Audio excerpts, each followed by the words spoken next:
इसे हरियाणा की एयरबेस की खबर पाकिस्तान को बतानी थी। इसी सोच के साथ इसने अपनी तैयारी मुकम्मल की और अपने रब से दुआ करके सो गया। यही जज्बा और यही हौसला पाकिस्तान के आईएसआई के हर नौजवान में बसा हुआ है। ये वो हैं जो खुद अंधेरों में काम करते हैं ताकि अपने मुल्क को रोशन कर सकें। इस कमांडो ने फिर सुबह अलिफाटे कर हरियाणा एयरबेस की तरफ सफर शुरू कर दिया।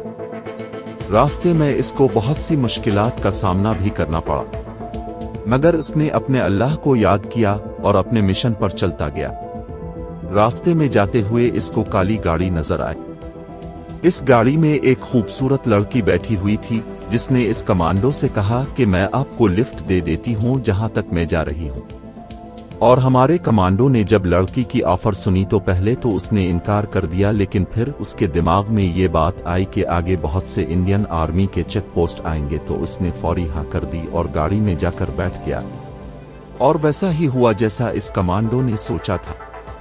आधा रास्ता भी नहीं गुजरा था कि इंडियन आर्मी की एक चेक पोस्ट आ गई, और जब चेक पोस्ट पर उनकी गाड़ी को रोका गया तभी इस लड़की ने इंडियन आर्मी को कार्ड निकाल कर दिखाया।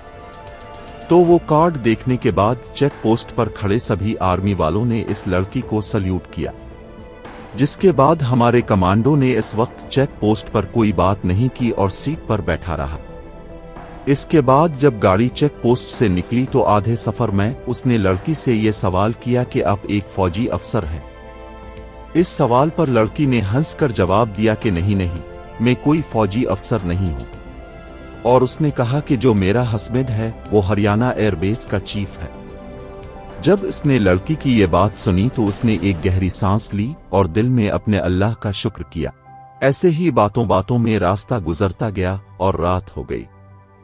तभी उनकी गाड़ी खराब हो गई, और उनकी गाड़ी खराब भी सुनसान जगह पर हुई थी जहां डाकुओं का घर था। जब वो दोनों गाड़ी को देखने के लिए नीचे आतरी तो इन्होंने देखा कि सामने से दो लोग आ रहे थे जिनके हाथ में गिन पकड़ी हुई थी, मगर इन डाकुओं को ये नहीं पता था कि उनका मुकाबला एक आईएसआई के नौजवान से हो जाएगा। और फिर वो इन दोनों के पास आकर राग गए और कहा, जो भी है तुम्हारे पास वो हमें दे दो। और हमारी आईएसआई कमांडो की ट्रेनिंग ऐसे ही की गई थी कि वो एक अकेला कमांडो 100 लोगों पर भारी था। और जब डाकुओं ने इस कमांडो पर हमला किया तो उसके बाद हमारे आईएसआई के जवान ने उनको एक पिल का भी मौका ना दिया और उनको 1 मिनट से पहले पहले मार दिया। किसी की गर्दन उसके जिस्म से अलग थी तो किसी का हाथ। और ये सब हादसा वो लड़की वहीं पर देख रही थी।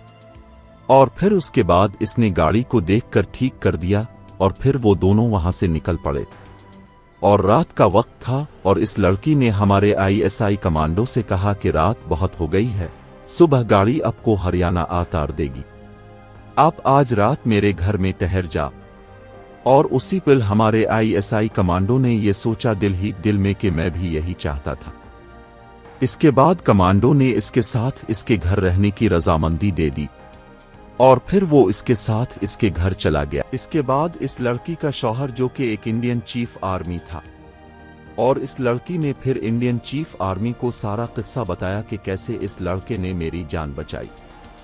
इसके बाद जब वो तीनों बैठकर गुफ्तगू कर रहे थे उसी वक्त इंडियन चीफ आर्मी को हरियाणा एयरबेस से एक कॉल आती है, और कॉल पक करने के बाद इस इंडियन चीफ आर्मी के होश अलिफाड़ गए।